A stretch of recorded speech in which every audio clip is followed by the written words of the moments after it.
Hello, everyone.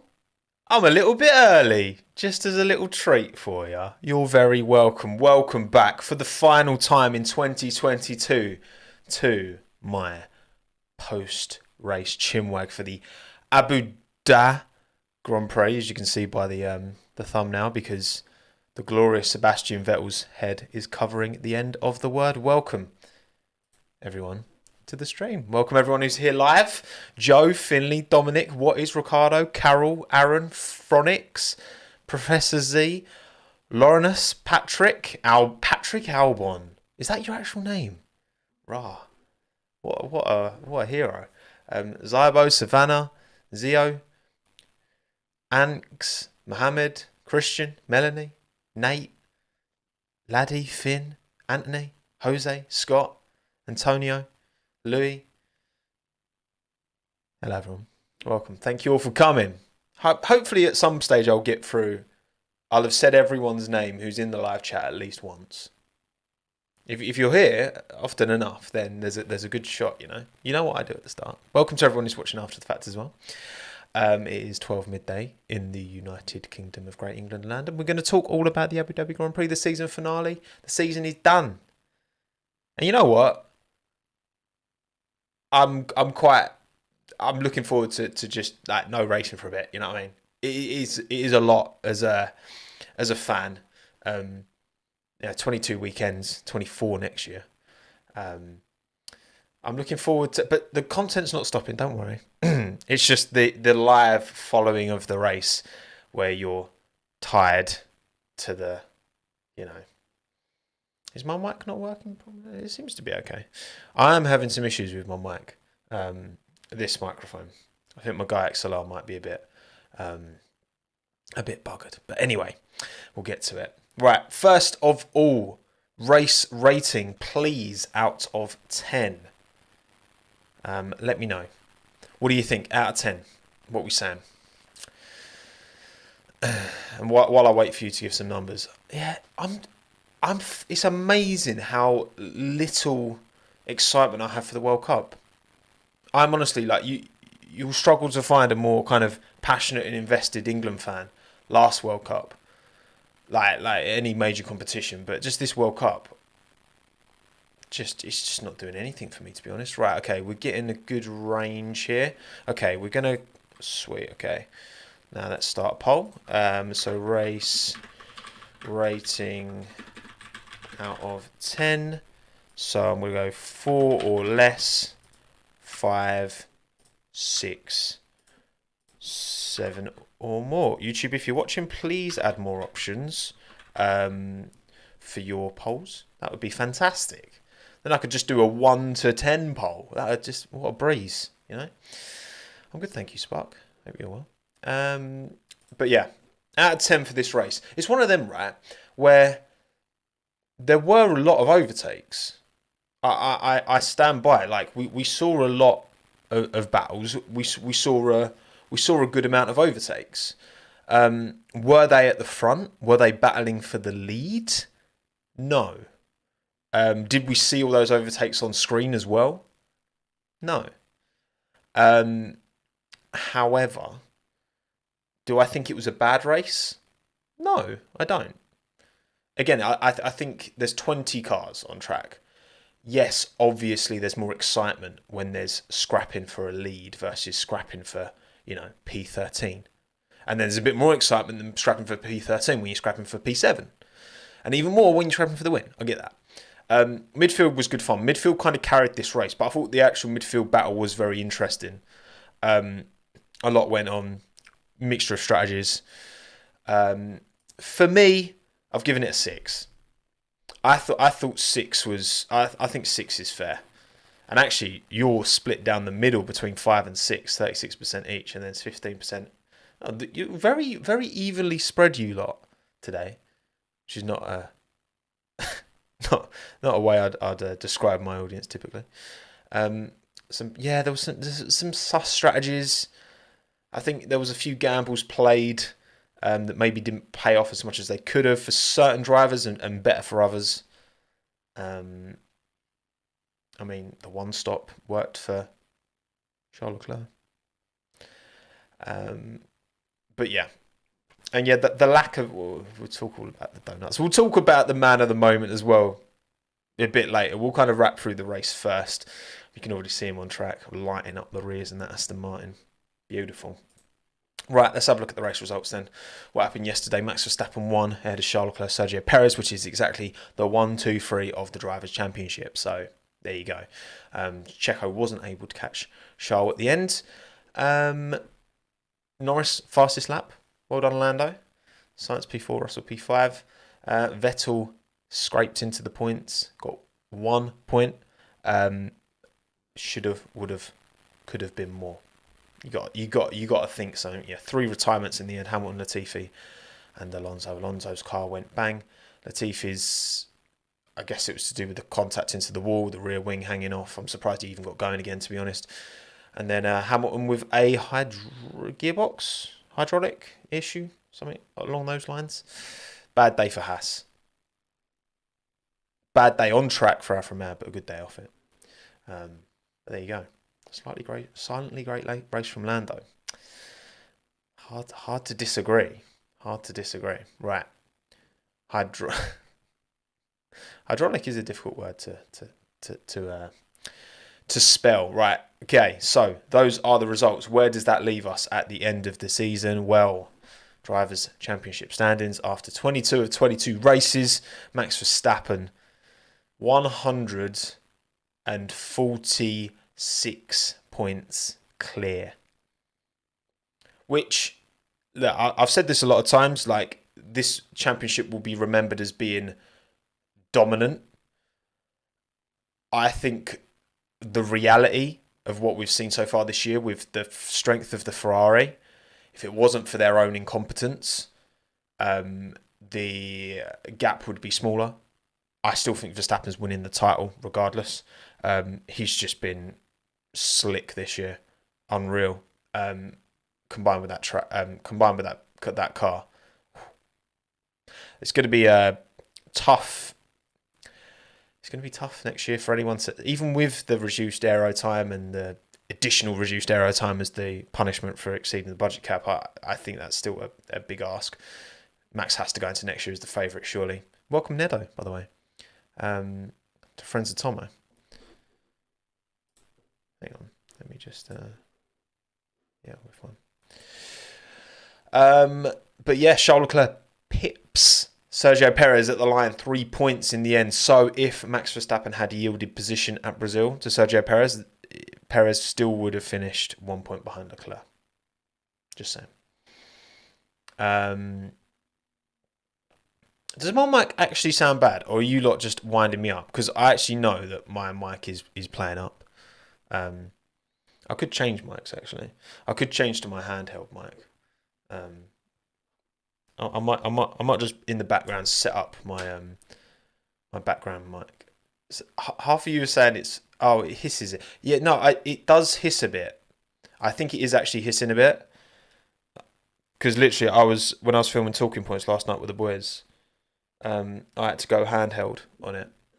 I'm gonna swap the mics over anyway, because I think if you're a headphone user, you're probably getting some fuzziness. So we're gonna go with the old reliable handheld. Just turn that. It's fine. It's fine. It's an easy swap, you know. Boom. Right, that's on, and then I just need to switch the mics over. 2 mics is all it takes. To this one. There we go. Hello, everyone. Bun off my Go XLR. We're back handheld. But anyway, right. Okay. Other movers. Ricciardo's moved up position. He went ahead of Vettel. That's worse. Well, this is what we're sticking with. Okay.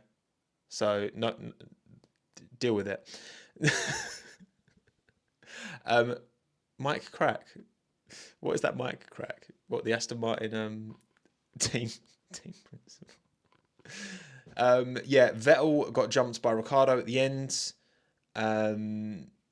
Level 1 points, but I guess Ricciardo's got a higher best finishing position. Other than that, in terms of movers, Sainz went back ahead of Hamilton. Stroll gained points but didn't gain any positions. Think that's about it. And I've never had Vegemite, but I like Marmite. That's about it in terms of movers and shakers at the end of the year. Obviously, you can see most teammates, in terms of teammate discrepancies, I mean, Sainz and Leclerc, percentage-wise, pretty close. Russell and Hamilton, pretty close. Ocon and Alonso, pretty close. Obviously, Alonso should have more points than Ocon. I think that kind of goes without saying. Who else is pretty close points-wise? That's kind of it, really. They're all quite big gaps outside. I mean, obviously, Albon and Latifi. But then there's not many points on offer, is there? Is the other mic still on? No, it's only picking up one mic. Don't worry. Yeah, I mean... Yeah. Norris-Ricardo gap is one of the bigger ones for sure, percentage-wise. I haven't actually worked out the percentage gaps, but points don't tell the full story, so I don't think there's too much value in that. And then constructors, which was the more interesting battle, because towards the end I was like, I'm pretty sure Aston Martin are going to be level on points with Alfa Romeo, and they were. However, Alfa Romeo have, I guess, a higher finishing. What is the highest finishing position? Actually, no, you know what? I don't need to ask you. I've got all the graphics in front of me. So Bottas got a P5 at the Emilia Romagna Grand Prix. And that, yeah, and then what was the highest Aston Martin finish? Seb got a P6, couple of P6s. So it's tight, man. It's very tight. Very opposite, contrasting seasons for Alfa Romeo and Aston Martin, wasn't it? Very opposite and contrasting. Otherwise, yeah, I mean, it was always going to be a big task for McLaren to overcome Alpine, and as much as Fernando's car went pop again, Ocon was able to get solid points, which meant it was never going to be a chance, was there? Even though McLaren got double points finish. Tsunoda looked like the best shot for points for AlphaTauri, but he would have needed a P. Well, if Haas had been level on points with AlphaTauri, who would have? Because Tsunoda's got a P7, then K-Mag's got a P5. Gasly has a P5 as well. I don't actually know who would have. If Yuki had managed P9 and got 2 points, because K-Mag and Gasly both have a P5 each, so I'm not sure. But apparently, actually, no.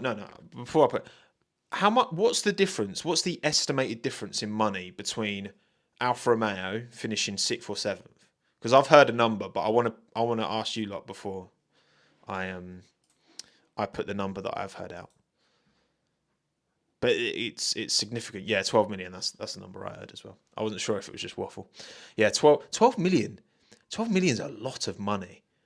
And the fact that Vettel was so close to Ricciardo at the end as well, which would have got that extra point to put him ahead. 12 mil. You can see why Alfa Romeo very much kind of didn't worry about the result. They just focused on trying to mess with the Aston Martins. Which, you know what? When you know you've got no pace, that is kind of the optimum strategy, isn't it? So Alfa kind of threw their race, and Joe still came on P12. So, but yeah, Aston should have really done it, shouldn't they? They should have really done it. They went risky with Vettel for vibes. I think they were going for a safety car, weren't they? That they wanted to roll. I think they got a bit greedy. If they'd have played it more conservatively, they still would have probably got enough points. But fair enough, because obviously, they wouldn't have been able to foresee, Lewis's retirement. It's one of them, innit? Alonso's retirement. Alonso was quicker, I would say, than the Aston Martins. So I think they felt like they needed to play more risk, play into a potential safety car, to then get enough points to overcome that. That's what that's the best logic I can give to Aston Martin's decision making. There's not much to thank Dell, mate. 13 months, big up with the white and the pink and grey star. I need those member little icons need a bit of rework. I think I'm gonna give them in the off season, because I like every season in the off season I like to refresh the graphics. So this template will change. I'm still quite happy with this template, but I want to change it up a bit. I like to do that every year, and I want to add stuff and maybe take some bits away, and you know. But that will be part of the whole rebrand. Actually, you know what I actually do want to do. I want to. I'm not. Don't worry. I know like people don't like change. I'm gonna keep the audio of my intro and my outro, but I want to get a proper animator, because I do the animation myself on that intro, but it's not like I don't really like. I hate animating, actually, to be honest. I want to get someone who actually knows what they're doing to do it. But don't worry, the pink's not going anywhere. The pink's not going anywhere. The pink will remain forever. I promise. I will never get rid of the pink. I promise. It's just, you know, developing from there. Thank you, Flaming G, for the 100 rupees, mate. Appreciate it. Don't you think Gasly has lost a lot of stock this year? EQ was very competitive this year compared to last. Yeah, it's a good question. I think when you look at where Pierre Gasly is, you know, P14. Yes, he's got double the points of Tsunoda pretty much, but you know, there's a lot more to that. I think Yuki's taken a step forward. I think Pierre's maybe taken a little step back as well, because he set very high standards last year. His qualifying was immaculate. He was in a quick car. Yeah, I feel like it's kind of a bit of both. I think Yuki's taken a bigger step forward than Pierre's taken a step back. I think Pierre's maybe taken a slight step back, but also that AlphaTauri hasn't been a good car. Yuki's had a lot less crashes, but he's still had his fair share of silly moments. Silverstone taking Pierre out, Canada crashing into the wall, for example. But we're never going to know. Look, the car is only as quick as what the driver can extract from the car. So the driver is as much part of the car as the car is a machine itself. You know what I mean? But yeah, there we go. Right. Okay, cool. So let's now have a look at winners and losers. Winners and losers from this weekend's Abu Dhabi Grand Prix. I did put a poll out this morning, up bright and early. And so I've got a bunch of your responses from your winners and losers. But for me, Driver W of the weekend has to be Max Verstappen. Put it on pole, drove a flawless race. I know it's a boring one to just put Max, but he kind of was. You know what I mean? You can't really. What did he do wrong? Go on, Sabel. What's your question? Honourable mentions Vettel, of course. Fantastic drive, fantastic qualifying. Screwed on strategy. I think looking at a P7 potentially, if Aston Martin had just played it conservative. And then Leclerc I put up there as well. Look, Charles had a really kind of strong race. He was super happy at the end. Ferrari actually played a good strategy, which credit to them, they played the right strategy in the end. And yeah, tough race for Haas fans, absolutely. So yeah, W of the weekend, Max Verstappen. L of the weekend, I had to go with Mick Schumacher. He did have a good qualifying, out-qualified K-Mag, not for the first time either. But I've said this, I don't think pace is the problem. Ultimate pace, there's very little in it between Magnussen and Schumacher. That's not the reason he's lost his seat. But then in the race, it's just silly. Him and Latifi just playing games, and I don't know. It's a bit of a shocker. It's a bit of a shocker for Mick, I'm afraid. But he still finished ahead of K-Mag. K-Mag had a poor race, but the Haas were just slow. But you can't put Latifi into the wall, Mick, on his final race as well. Come on. Shout out as well to Gasly and Checo, because I think Checo did have an opportunity to take P2 and he kind of blew it on his own. when he made that move on Hamilton, locked up, went deep, Hamilton got him back on the cutback. If Checo makes that move stick, I think he's catching Leclerc. And it was an F1 manager type of spin. Literally, it was. It truly was an F1 manager type of spin. That's such a good description. But yeah. Why didn't Max let Checo through when he was 2 and a bit seconds behind?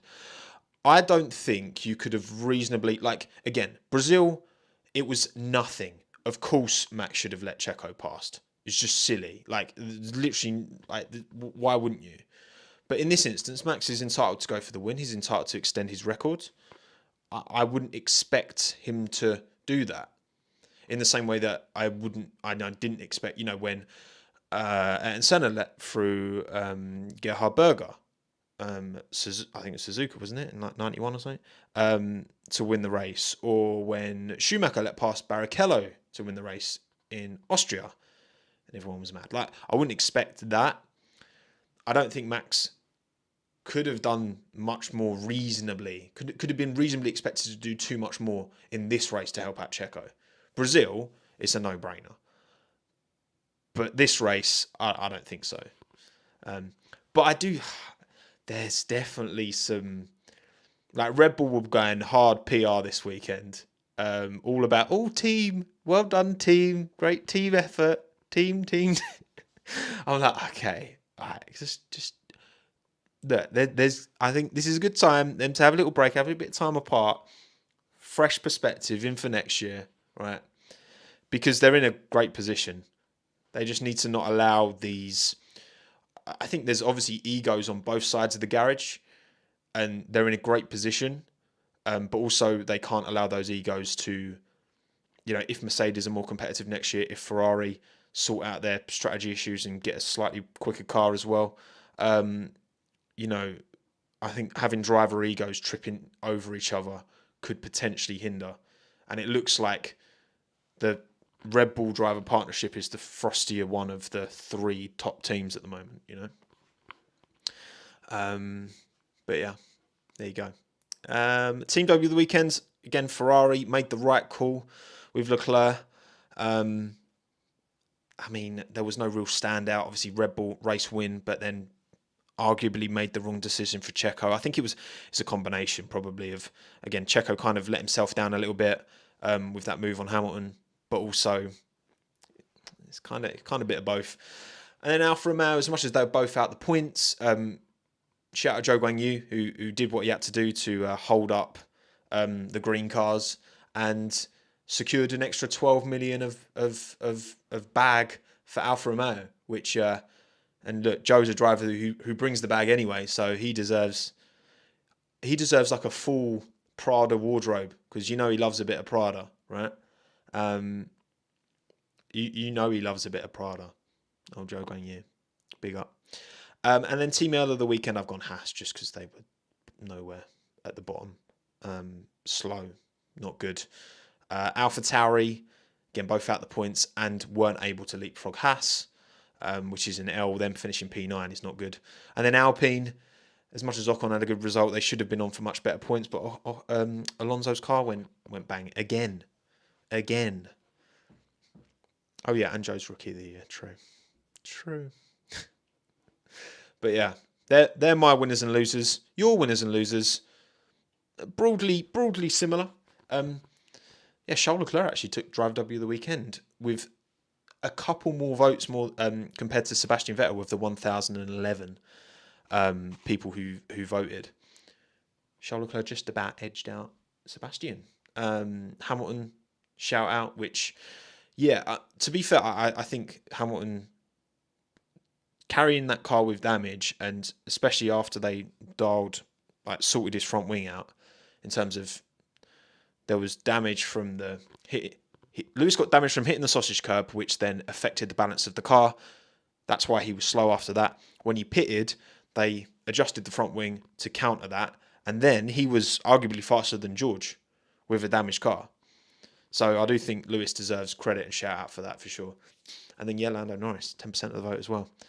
What more can Lando do? I think it's a fair question, Team W, you've gone Ferrari as well. Red Bull, yeah, sure. McLaren, double points finish, true. Aston Martin at 9% of the vote as well. Oh no, I forgot to press tab one more time for that driver of the weekend graphic. That's actually quite annoying. How did I not notice that? Wow, pathetic. But yeah, Mick takes the L. Hamilton, obviously, no fault of his own. I mean, is it actually? Can I be critical of Lewis for hitting the sausage curb and for not? I think Lewis didn't realise that sausage curb was there. It's a good. I haven't actually thought about that actually. Right, I'm going to poll you lot on this.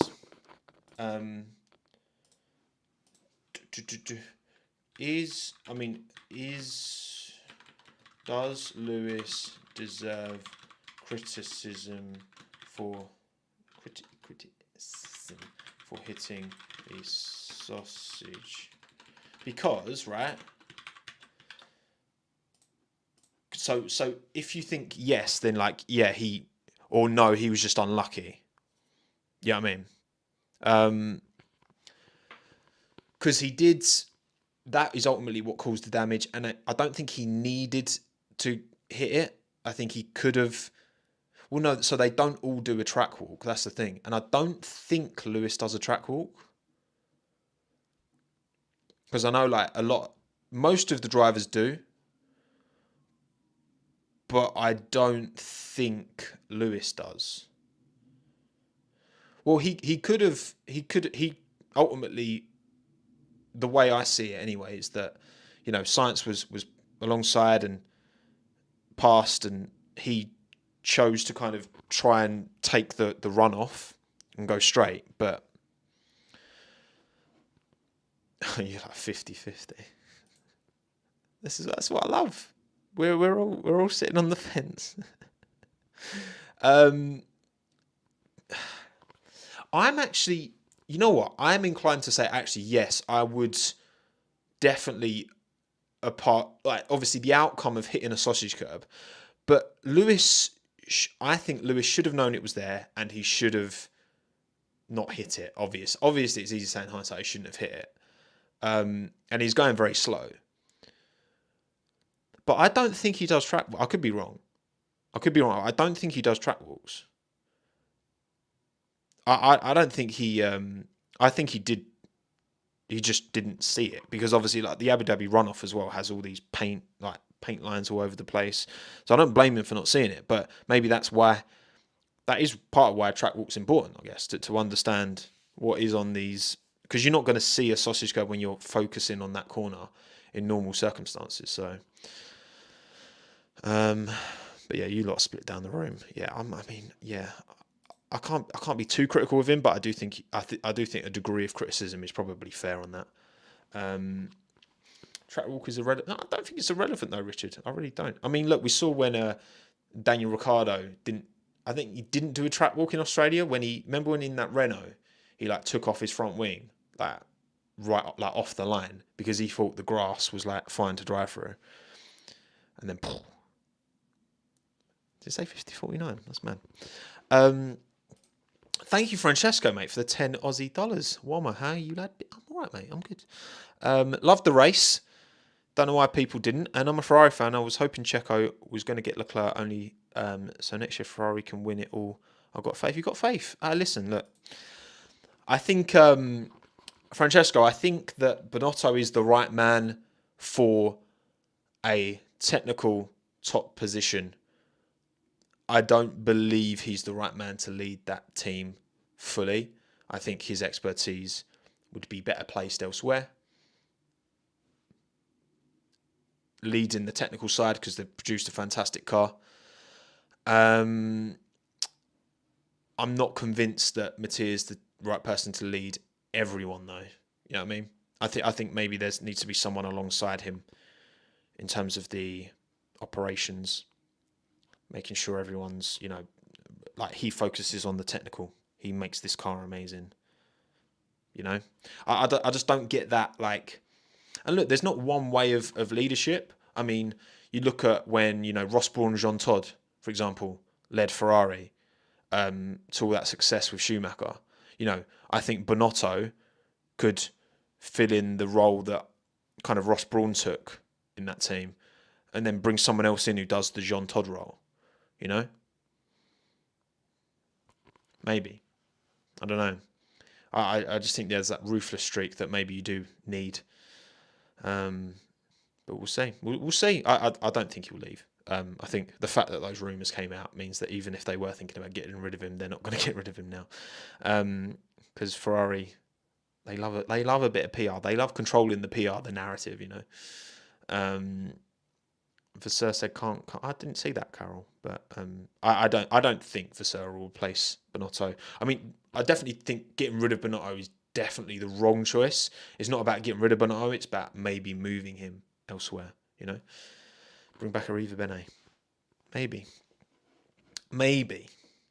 And to be fair, look, I mean, they took that Ferrari from, they were terrible in 2020. Obviously, partly because they got I think a bit complacent with their chassis because they had such a good legal but not legal engine.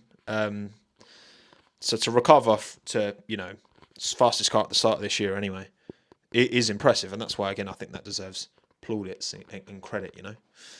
But yeah. Hamilton, Perez, Latifi, L's of the weekend.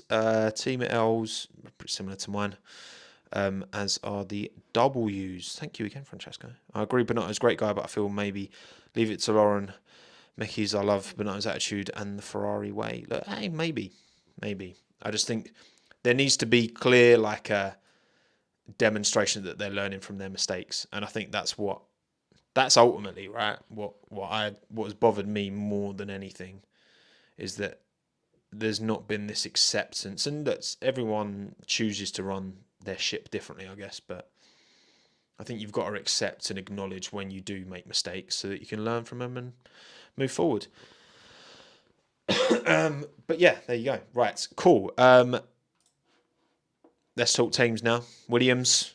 Alex got P13. Did an okay job, started P19, obviously benefited from Lewis retiring, benefited from Fernando retiring.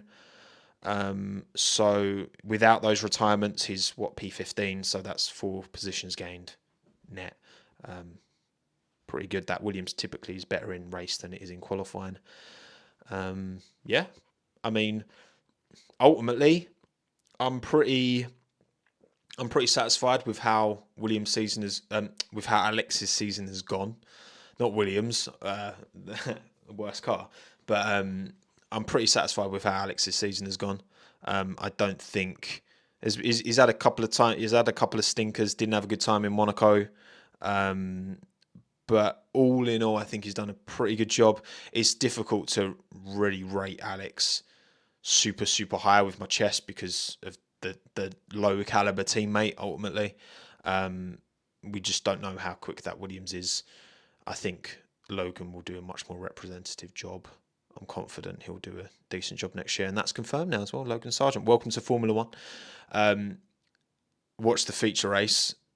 It was every single other driver had nothing to lose on that grid. Logan had everything to lose, and I think you could see that from the way that put it P6 in qualifying. So I think all things considered, again with the pressure, and it kind of qualifying's all or nothing, because if you're outside of that top 10 in qualifying, you don't get any good reverse grid start. You don't get a top 10 start for the feature race. It's tough. And he was stressed in the sprint. You're right, Carol. But he turned it around. Had a bit of a poor start in the sprint. But in the feature race, benefited obviously Pourchaire pulling up, doing front left not attached properly. He deserved better from that for sure. It would have been really interesting to see Jack coming through the field at the end. But yeah, I think Logan...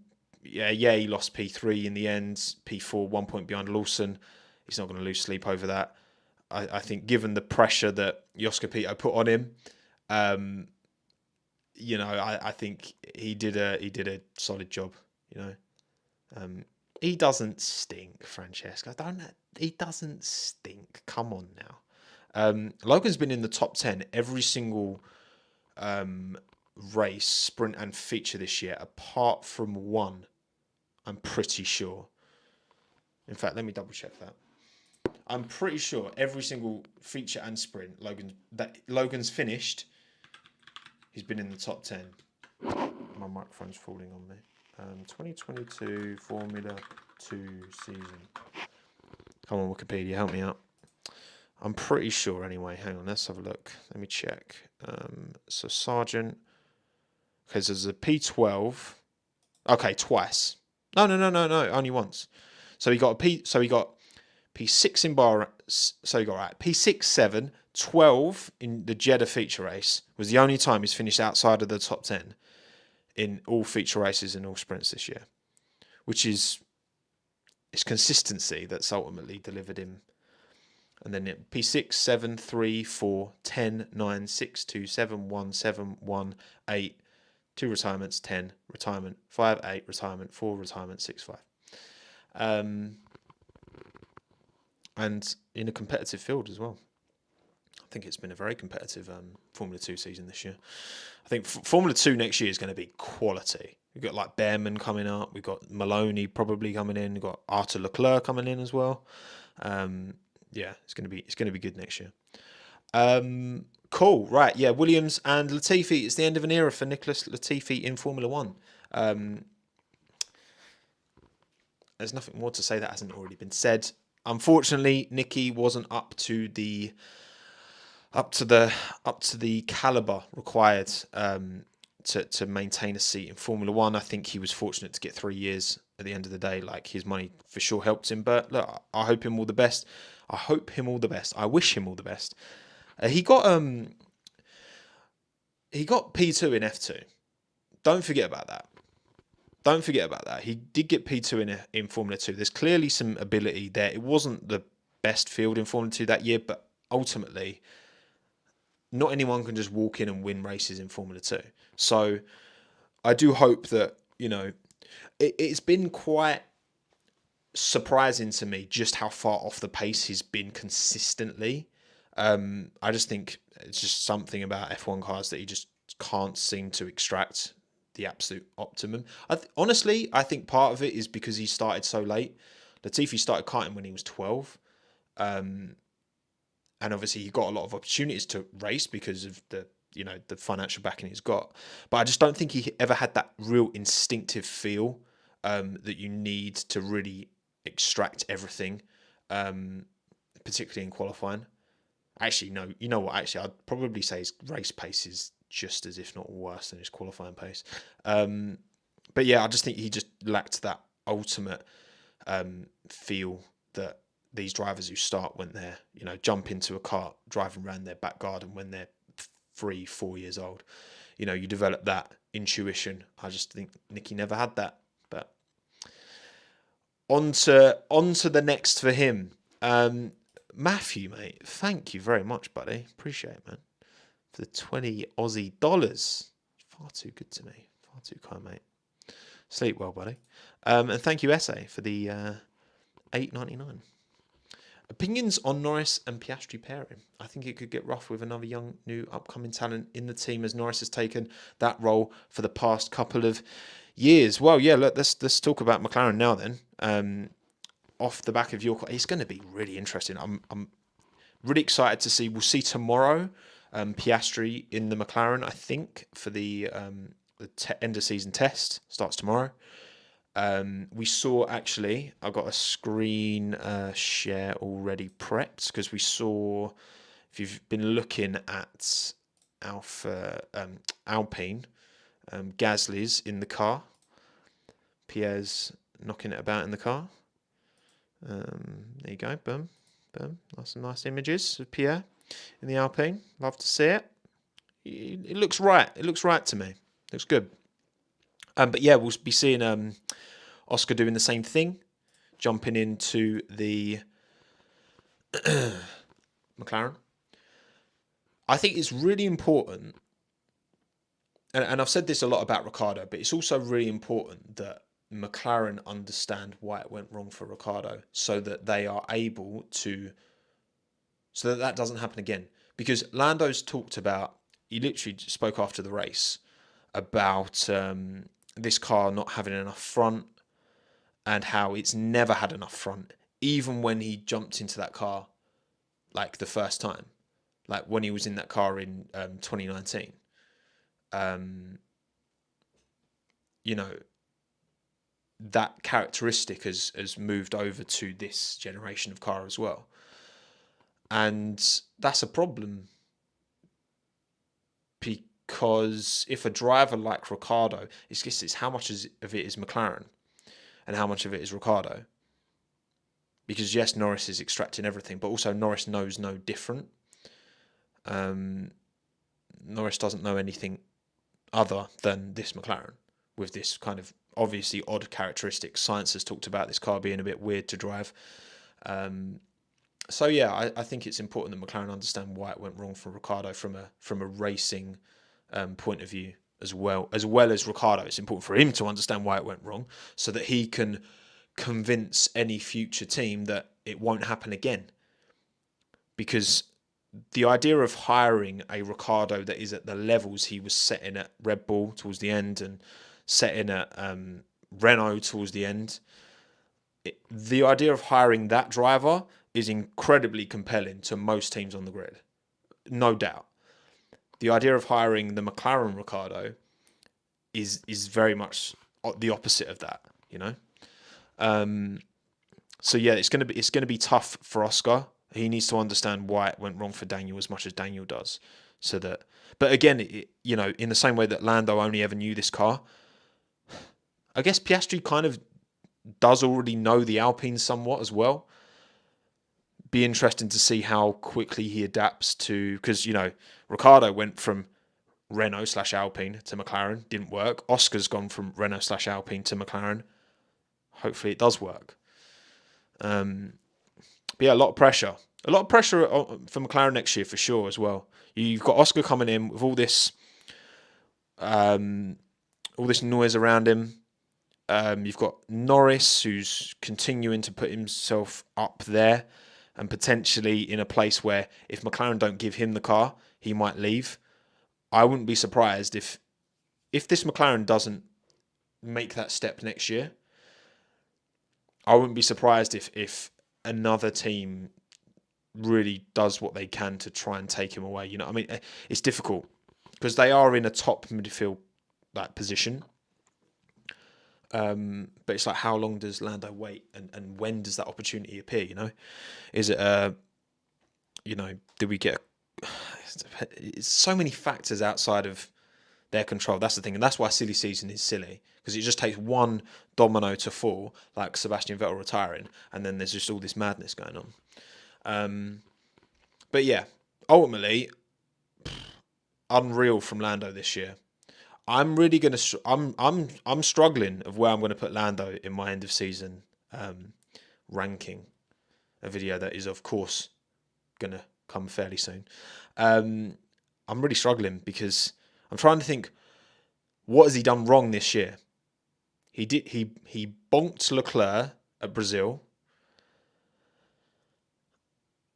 I'm sure there's some other things he's done a bit wrong, but he's like beat his teammate 22, 20 for Lando, 2 for Ricciardo in qualifying, which is the biggest delta of any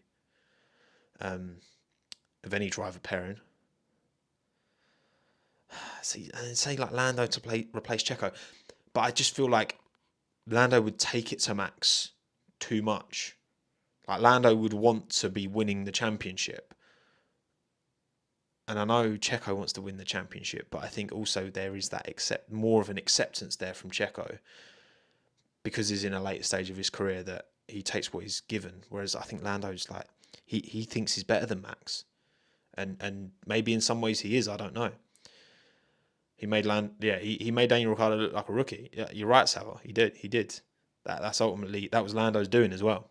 You know, if both drivers were performing at Ricciardo's level, you'd just be like, oh well, the car's not great. But actually, no, it was Lando's exceptional performances that kind of amplified the pressure the pressure on Ricardo made it a lot more difficult for him, Yeah, I think hedging his bets with McLaren is probably the right choice long term, but he will want to definitely see progression. Obviously, they've got the new wind tunnel coming and all that for next year. Yeah, 24, 20, 25. I feel like 24 is probably it has to be 24. Maybe not next year, but it has to be fighting for wins in 24. Otherwise, I think he's off. But it's always a risk. We saw it with Fernando Alonso. His whole career was moves that didn't work out. So sometimes Lewis Hamilton, when he chose to move from McLaren to Mercedes, that was perceived as a risk by a lot, but he is a combination of he hedged his bets and the bet paid off, So yeah, it's tricky, but yeah, double points at the end of the day for McLaren, so pretty good race. Ricciardo was able to make his way through the field as well. Again, I think race pace hasn't been a massive issue for Ricciardo. It's extracting that. It's getting to that. Lando can get 99% out of that car, and when you're in qualifying, that ultimate confidence pays dividends. Ricciardo can clearly only get 95% out of that car at the top. It's fine in a race because you're rarely driving at 100% in a race. You're conserving, blah, blah, blah. But in qualifying, that's where you get hit, and then Ricciardo starts at the back, doesn't have enough of a pace advantage to make his way through, and ends up finishing miles behind. Yeah, that's just the way I see it. It's a shame. It is a shame. But all the best with Danny Rick at the end of the day. Like, he's doing what's right by him. And ultimately, yeah, I guess keeping his foot in the door. Red Bull Reserve is going to be confirmed imminently, as far as I understand. Yeah, it's only a matter of time, isn't it? Surely. But yeah, year out, it's frustrating to end on a low, but ultimately, again, the team, whoever comes in needs to be confident that they're getting the best version of Daniel Ricciardo, because the best version of Daniel Ricciardo can beat anyone. But again, like I've said this about, Sebastian Vettel in the past. The best version of Sebastian Vettel can beat anyone. But also we know the lows, and we've seen the lows for Ricciardo in these last couple of years. But also we've seen the highs. He won a race. He got that opportunity and he took it. Lando could have outpaced him and gone past him and fallen back, but he didn't. He didn't, and that's just the fact of the matter. Right, who should we talk about next? Let's talk about AlphaTauri. Really disappointing season. I ranked these so much higher than where they finished. I put AlphaTauri as like best of the rest in my preseason predictions, which obviously hasn't come off. I was fully backing Gasly to continue his good form. I was fully backing Tsunoda to make a significant step up. I think Tsunoda has taken a step up, but he's still got a mistake in him. Pierre's maybe taken a little bit of a step back in terms of form, but also that car is not good. De Vries, Tsunoda next year. Yuki's got to take it to De Vries, otherwise he's in trouble. He's got to take it to De Vries. He's got to beat Nick. Nick's got more racing experience, of course. He's done a lot. He's been around a lot. Oh, Nick De Vries. But Tsunoda has to beat him. Has to beat him next year. Otherwise, I think he's potentially losing his seat. I guess obviously the Honda connection, that could maybe factor in. We've got Yuma Iwasa, who won the feature race. Yas Marina finished P5 in the end, just behind Logan Sargent as well. 2 wins to his name in this F2 season. Dennis Hauger, if he has a stronger season. Liam Lawson, Red Bull.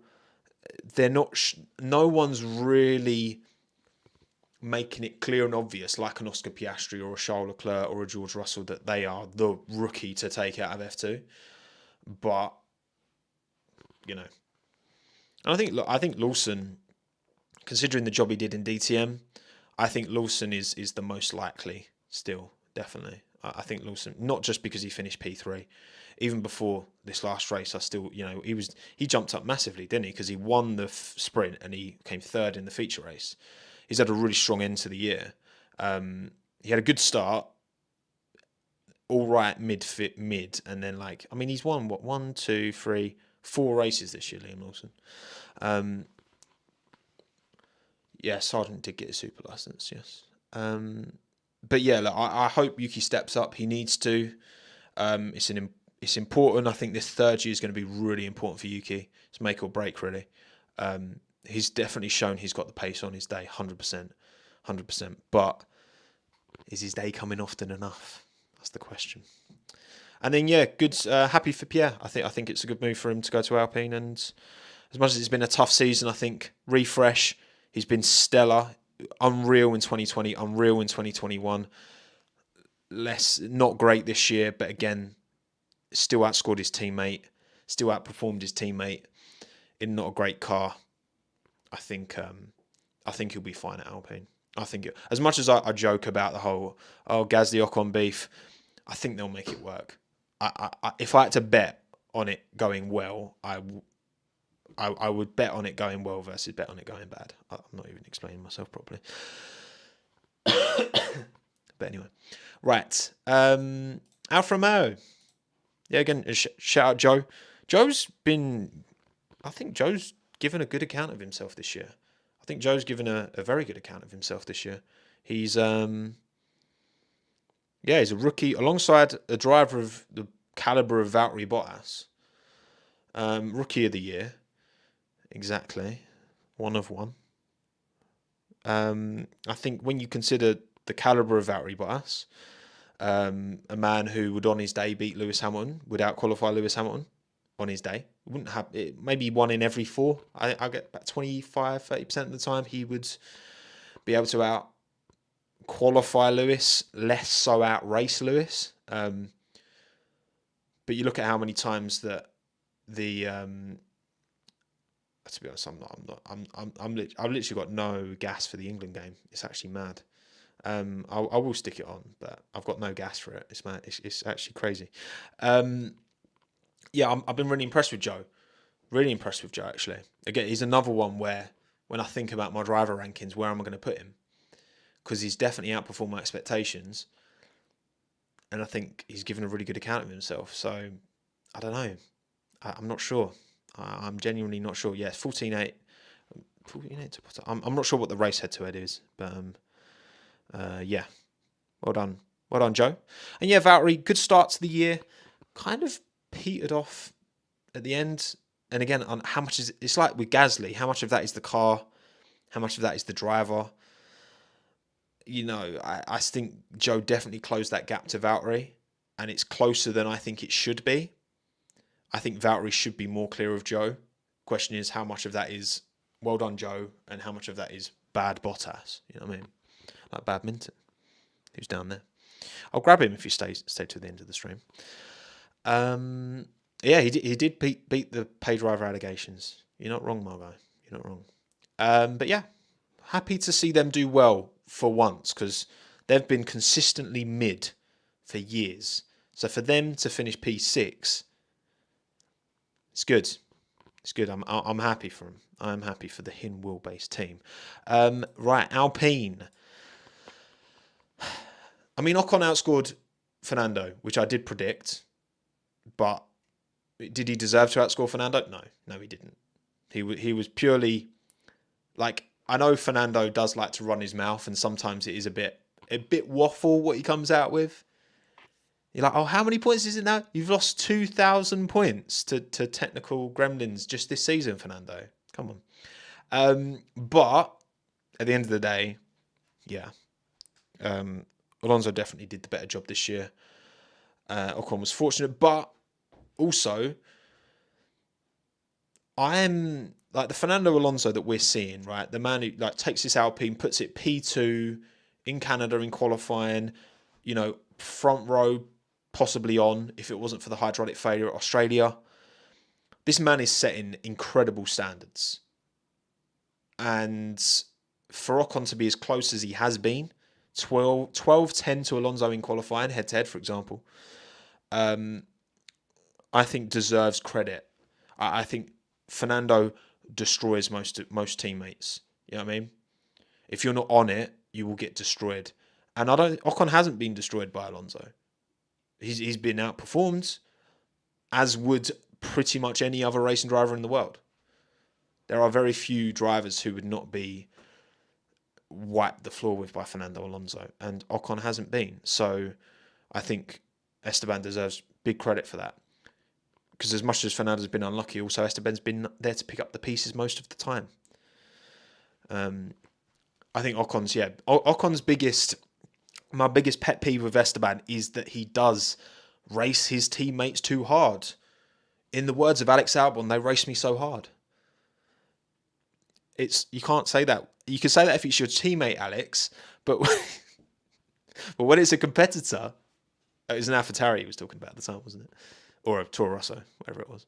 But yeah. Oh, Esty bestie. But yeah, I'm fascinated to see how that Fernando Aston Martin move works, because the Aston Martin momentum is on and up. You know what I mean? It is for sure on and up. So yeah, exciting to see next year how Aston Martin do with Stroll and Alonso at the wheel. But obviously, yes, Vettel, unreal race, cocked up strategy, should have been a P7 at a minimum. They should have taken P6 in the constructors, but they didn't. But then considering how they started the season, for them to be even in with a sniff of P6 is impressive how they've turned it around. If they'd have just gone, because it's kind of proven now that those side pods on the Aston Martin weren't copied from Red Bull.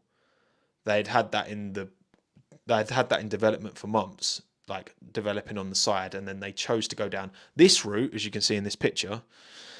If they'd have gone with the other route straight off, imagine how clear they would have been well, they might have even been up there with McLaren and Alpine, because I think in the second half of the season, Aston Martin have been like very good. Just very bad at the start of the year. Maybe second, like last third, I'd say Aston Martin.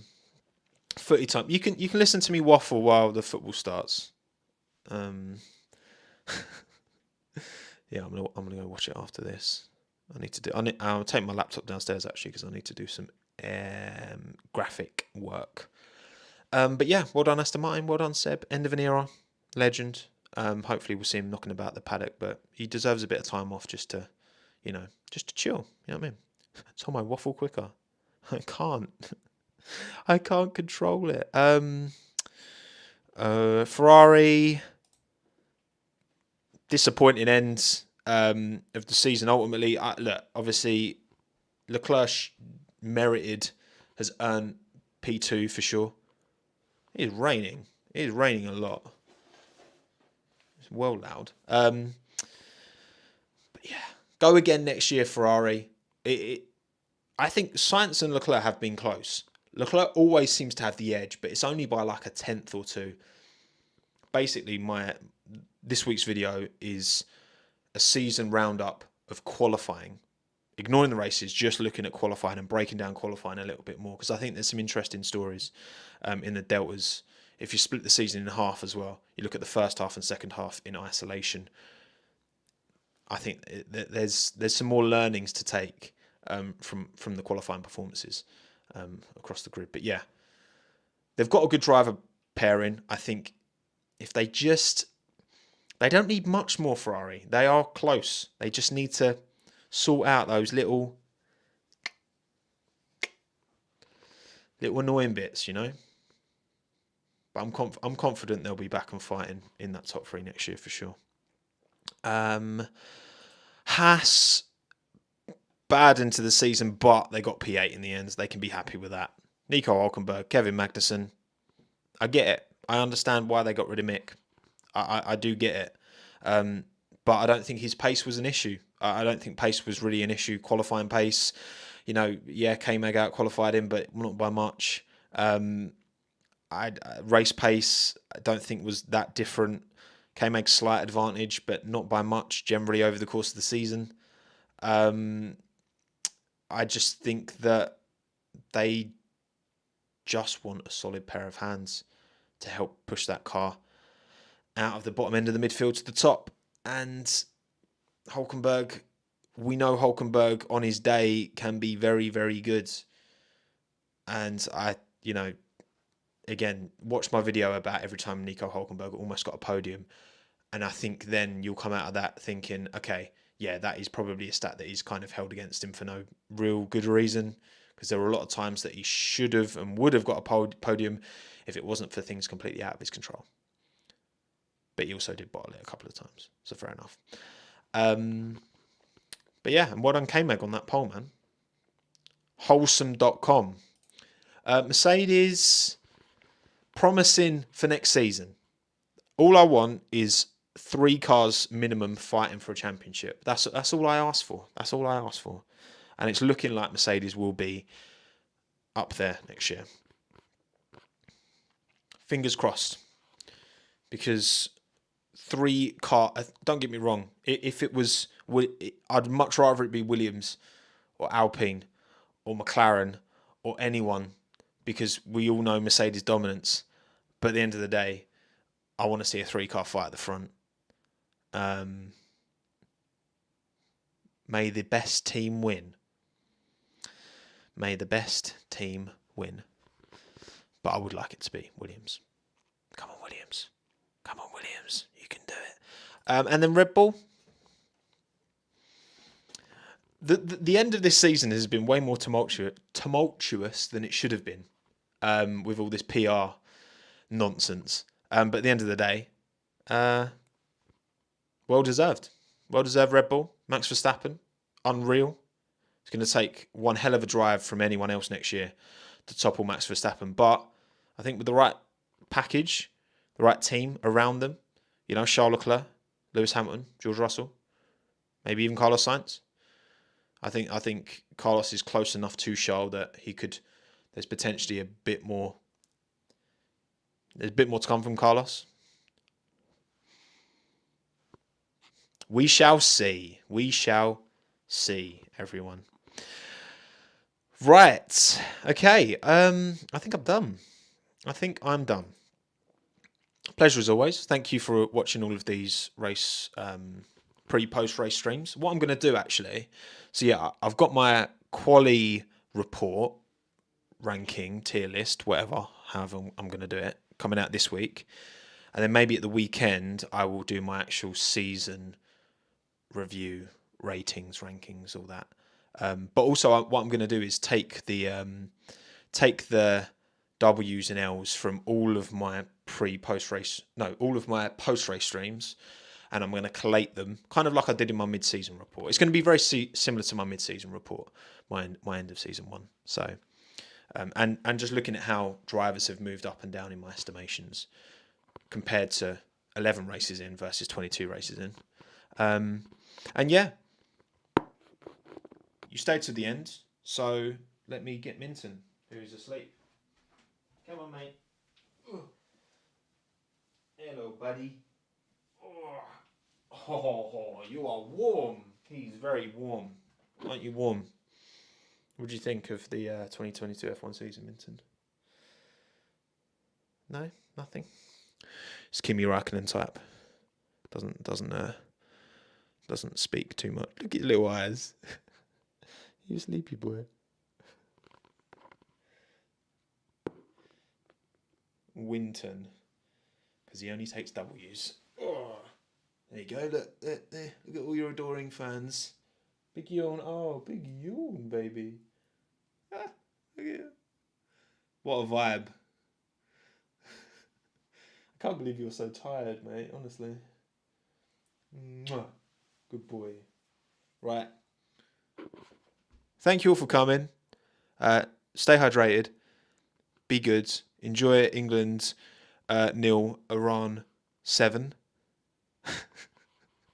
And I'll see you on Wednesday, hopefully Wednesday, for my next video, my qualifying review. What are you even doing? Why are you doing... Look at him. Why is he doing this? Right. Cheers, everyone. Farewell, goodbye. Be good, be happy. And I'll see you next time.